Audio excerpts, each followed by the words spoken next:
எல்லாருக்கும் வணக்கம். இன்னைக்கு என்ன வீடியோன்னு பார்த்தீங்கன்னா, தீபாவளி முறுக்கு செய்ய போறாங்க. என்னடா இது, தீபாவளி முடிஞ்சு 1 மாசம் ஆகுது, இப்போ இவ முறுக்கு செய்ய போறேன்னு சொல்றாளேன்னு பாக்குறீங்களா? ஆமாங்க, வீட்டுல இருந்து மாவு எடுத்துட்டு வந்த முறுக்கு மாவு ரொம்ப நாளாக செய்யணும்னு நினச்சிட்டு இருந்தேன், பண்ண முடியலை. இன்றைக்கி தான் டைம் கிடச்சிது. குழந்தைங்களுக்கு ஸ்நாக்ஸும் இல்லை, சரி முறுக்கு பண்ணலாம் அப்படின்னு ஆரம்பிச்சிட்டோம். பாருங்கள், இதான் மாவு, பட்டர் காய்ச்சி வச்சுருக்கேன், அதை போட்டுக்கலாம்.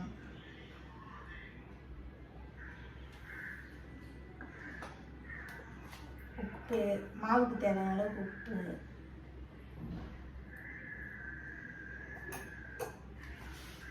எள்ளு,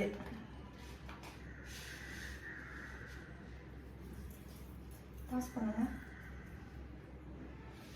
எள்ளு போட்டாச்சு, ஓமம்.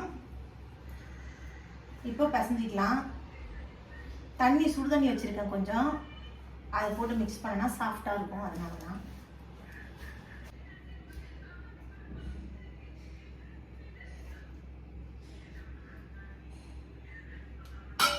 நமக்கு கொஞ்சம் காரமாக வேணாலும் காரம் போட்டுக்கலாம். இது குழந்தைங்க சாப்பிட்றதால நான் காரம் போடலை.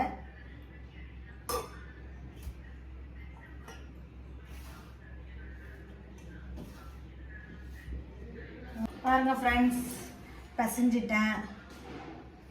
வாங்க.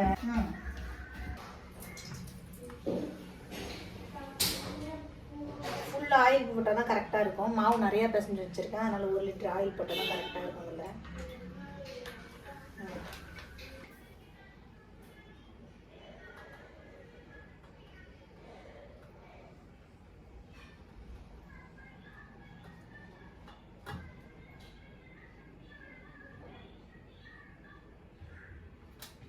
பாருங்க, புரிஞ்சு வச்சுட்டேன். எண்ணெய் காயட்டும், எண்ணெய் காய்ஞ்சோடனே போட்டுக்கலாம். இன்னும் எண்ணெய் காயட்டும்.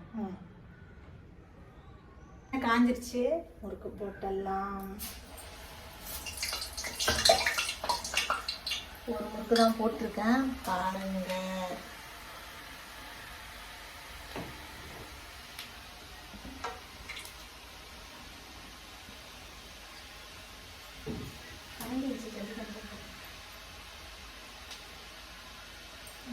ரெண்டாவது முறுக்கு இது வேற அச்சு, பாருங்க.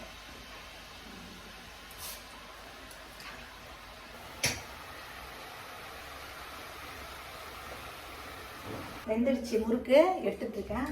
பாருங்க, எடுத்து காமிக்கிறேன் உங்களுக்கு எப்படி இருக்குன்னு. பாருங்க,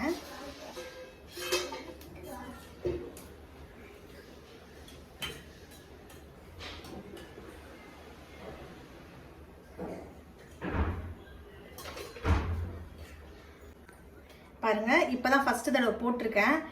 என்னடா இவ்வளோ பெரிய பாத்திரமா இருக்குன்னு பார்க்குறீங்களா? நிறைய மாவு பிசைஞ்சு வச்சுருக்கேன். இது ஃபுல்லாக வரும் முறுக்கு. எல்லாத்தையும் ஃபுல்லாக போட்டுட்டு காமிக்கிறேன். ஓகே,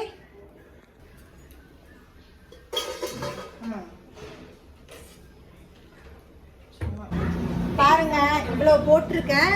இன்னும் போட்டுட்டு இருக்கேன். இன்னும் கொஞ்சம் தான் மாவு இருக்கு, முடிஞ்சிடும். பாருங்க. ஓகே ஃப்ரெண்ட்ஸ், முறுக்கு முடிஞ்சிருச்சு. பாருங்க, எப்படியும் ஒரு 50 முறுக்கு வந்திருக்குன்னு நினைக்கிறேன். பார்க்கலாம். Thank you friends. இந்த வீடியோ பிடிச்சிருந்தா மறக்காம லைக் பண்ணுங்க, ஷேர் பண்ணுங்க, கமெண்ட் பண்ணுங்க. தேங்க்யூ, பாய்.